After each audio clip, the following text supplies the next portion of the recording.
तुम जिसे धर्म समझ रहे हो वो शायद धर्म है ही नहीं।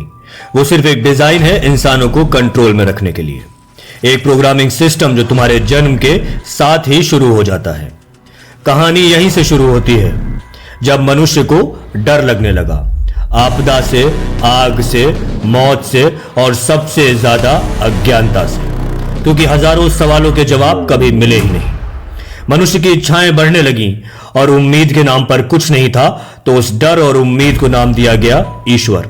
भय से बचने के रास्ते को नाम दिया गया धर्म।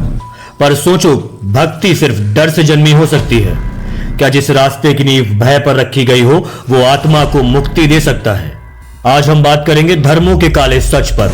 तो मैं हूं शिवा शुक्ला और आप सुन रहे हैं द मास्टर्स फिलॉसफी।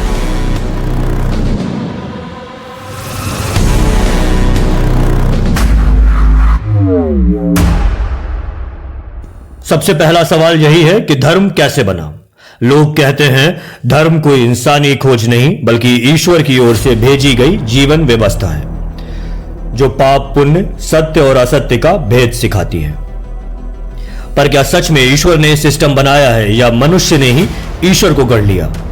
जब मनुष्य जंगल में था, ना मंदिर थे, ना मस्जिद, ना चर्च और ना ही कोई पवित्र किताब। फिर धर्म आया और साथ आई सूचना, लेकिन उसके साथ में वो लेके आई डर। स्वर्ग का लालच, नरक का डर, मोक्ष का झांसा, ये सब मेंटल कॉन्ट्रैक्ट्स हैं तुम्हें एक रास्ते पर बांधने के लिए। तुम्हें सिखाया गया कि जन्म लो, धर्म निभाओ, कर्म करो और फिर मृत्यु आएगी और फिर पुनर्जन्म, और ये चक्र चलता रहेगा। लेकिन कभी किसी ने पूछा कि आखिर क्यों चलता रहेगा? क्यों आत्मा बंधी है जन्म और मरण में?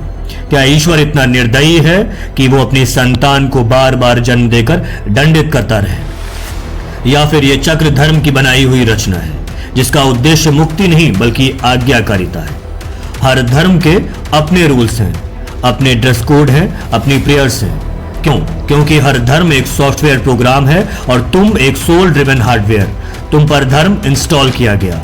जन्म से पहले धर्म नहीं होता और जन्म के तुरंत बाद तुम्हारा नाम, तुम्हारा ईश्वर, तुम्हारा डर, सब कुछ तुम्हें सौंप दिया जाता है। धर्म के नाम पर सबसे ज्यादा आज तक खून बहा है, फिर वो चाहे जिहाद हो, धार्मिक दंगे हो, कुर्बानी हो, बलि हो, श्राप हो। जब भी कोई धर्म सत्ता में आया, उसने अपने अलग सोचने वालों को दुष्ट, नास्तिक और अधर्मी डिक्लेयर कर दिया।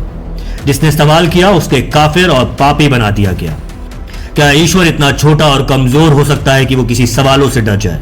सनातन धर्म, जिसका अर्थ है जो अनंत है, जिसका कभी कोई आरंभ और अंत नहीं, लेकिन आज धर्म ने खुद को ही बांध लिया है ग्रंथों, रिवाजों और अंधविश्वासों में।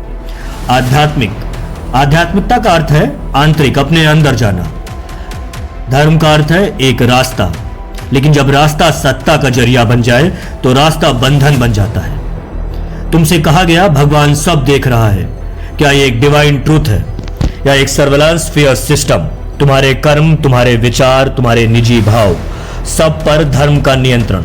लेकिन आखिर क्यों? अगर धर्म तुम्हें स्वतंत्र करता तो आज मनुष्य सबसे ज्यादा आत्मिक रूप से मुक्त होता। लेकिन आज हर कोई या तो किसी किताब का गुलाम है, या किसी गुरु का, या फिर किसी परंपरा का। आत्मा आजादी चाहती है, लेकिन धर्म कहता है आज नहीं, मृत्यु के बाद। तुम पैदा हुए थे एक मुक्त आत्मा के रूप में, पर धर्म ने तुम्हारा मन, शरीर और आत्मा तीनों का लाइसेंस ले लिया। तो अगर आप जागरूक हैं तो सवाल करना जरूरी है, क्योंकि सच्चा ईश्वर डर से नहीं, प्रेम और चेतना से मिलता है। धर्म तब तक सही था जब तक वो प्रेम और प्रकाश का मार्ग था, लेकिन जब उसने भय, भेदभाव और दमन को जन्म दिया तो वो मार्ग नहीं रहा, वो एक दीवार बन गया। ईश्वर कहीं बाहर नहीं है, ना मंदिर में, ना मस्जिद में, ना ही किसी पवित्र पुस्तक में। वो वही है जहां तुमने आज तक झांका ही नहीं, आपके खुद के अंदर। और ये धर्म तब तक अधूरे रहेंगे जब तक आप खुद को नहीं पहचानते। खुद को जानो और सोचो कि ये जीवन तुम्हें कैसे जीना है, क्योंकि पहला कदम मुक्ति का यही है। बाकी सब सिस्टम है, प्रोग्राम है जो तुम्हें बिजी रखेगा और कभी आजाद नहीं करेगा, क्योंकि कोई भी बात, कोई भी सच्चाई तुम्हारे अलावा तुम्हें परम सत्य नहीं बता सकती।